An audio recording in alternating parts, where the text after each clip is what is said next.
കലോത്സവ വേദിസ് മാത്രമല്ല പദ്യവും പാട്ടും ഒക്കെ ഉള്ള ഒരു. അപ്പൊ നമുക്ക് ഇന്നിപ്പോ നമുക്ക് മറ്റൊരു അതിഥി കൂടി, കുട്ടി അതിഥി കൂടി വന്നിട്ടുണ്ട്. ഇത് ഉറുദു പദ്യ പാരായണത്തില് അവതരിപ്പിച്ചിട്ടുള്ള ആ കുട്ടിയെ കുറിച്ചുള്ള കൂടുതൽ വിശേഷങ്ങളിലേക്ക് പോകാം. വയനാട്ടിൽ നിന്നാണ്, പ്രത്യേകത കൂടി ഉണ്ട്. മോളെ പേര് പറയാം. അസ്മിന. അസ്മിന എത്രയല്ല പഠിക്കുന്നത്? ഞാനിപ്പോ +2. +2ലാണ്. അപ്പൊ ഒരു പ്രത്യേകത വേറെ കൂടി, ഇത് അവസാനത്തെ മത്സരവേദിയാണ്. ആദ്യമായിട്ടാണോ മത്സരിക്കുന്നത്? അല്ല, മാപ്പിളപ്പാട്ടിന് വന്നിട്ടുണ്ടായിരുന്നു സ്റ്റേറ്റില്. ഇപ്രാവശ്യം എന്തെങ്കിലും ഉറുദു പദ്യത്തിന് ഫസ്റ്റ് ടൈമാണ്. ഗ്രേഡ് ഉണ്ടോ? ആ ഉണ്ട്, എ ഗ്രേഡ്. എ ഗ്രേഡ് ഉണ്ട്. ഓക്കെ, അപ്പൊ എന്തായാലും അത് സന്തോഷമാണ്. അപ്പൊ നമ്മുടെ കേരള വിഷന്റെ പ്രേക്ഷകർക്ക് വേണ്ടിയിട്ട് ഒന്ന് പാടാൻ പറ്റുമോ? ഓക്കെ. ഓക്കെ. अपना होया परा हो, नस्ले आम का खून है,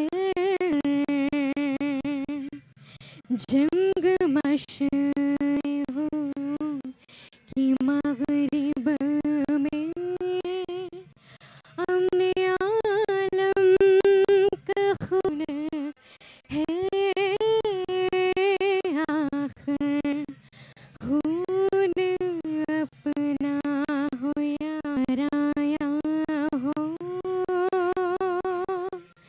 नादम का खून है, आखिर. ഉണ്ടായിരുന്നു. ഞാനൊരു കാര്യം ചോദിക്കട്ടെ, കഴിഞ്ഞ പ്രാവശ്യം മാപ്പിളപ്പാട്ടായിരുന്നല്ലോ, എന്തുകൊണ്ടാണ് ആ കാരണം?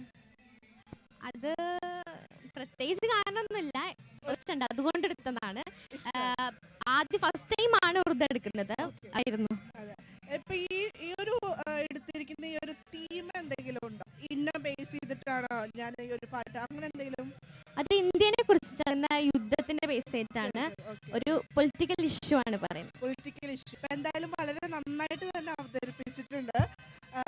എ ഗ്രേഡ് കിട്ടി. എല്ലാവിധ ആശംസകളും കേരള വിഷന്റെ ഭാഗത്തു നിന്നും കേരള വിഷന്റെ എല്ലാ പ്രവർത്തകരും അതുപോലെ ഒക്കെ നേരെയാണ്. ചെറിയൊരു സമ്മാനം കൂടി കേരള വിഷന് തരാൻ ആഗ്രഹിക്കുകയാണ്. ഈ ഒരു എന്തായാലും വളരെ ഞങ്ങളോടൊപ്പം കുറച്ച് സമയം സംസാരിക്കാൻ പറ്റിയതില് മാത്രമല്ല എല്ലാവിധ നേരെയാണ്. ഇപ്പോൾ +2